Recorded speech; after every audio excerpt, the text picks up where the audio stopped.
धपाधप पाय आपटत, आपण पाय आपटत जातो ना घरी, धपाधप पाय आपटत एक लेकरू घरी आलं, वस्तूंची फेकाफेकी करत घरामध्ये गेलं. तिन्ही सांजेची वेळ, रात्र झाली नव्हती. आई अशीच देवासमोर दिवा लावित होती. जगासमोर जे चालत नव्हतं ते घरामध्ये मात्र चाललं. बाहेर जे बोलता येत नव्हतं ते लेकरू आईसमोर बोललं.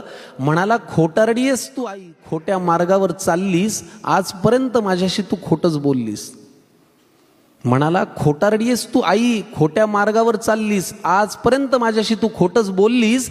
आशीर्वाद देताना काय म्हणतेस की माझं काहीच अडणार नाही आणि माझ्या बाबतीत कधीच काही वाईट मुळी घडणार नाही. आईपासून काय लपतंय तिच्या लक्षात आलं. तिने बाळाला घोटभर पाणी प्यायला दिलं.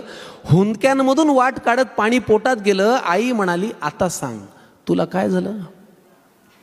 तो म्हणाला, आता हा अनुभव आपल्याला सतत येतो. तो म्हणाला, लोक आई विचित्र झालेत फार, सतत सगळे माझ्यावरती खाऊन असतात खार.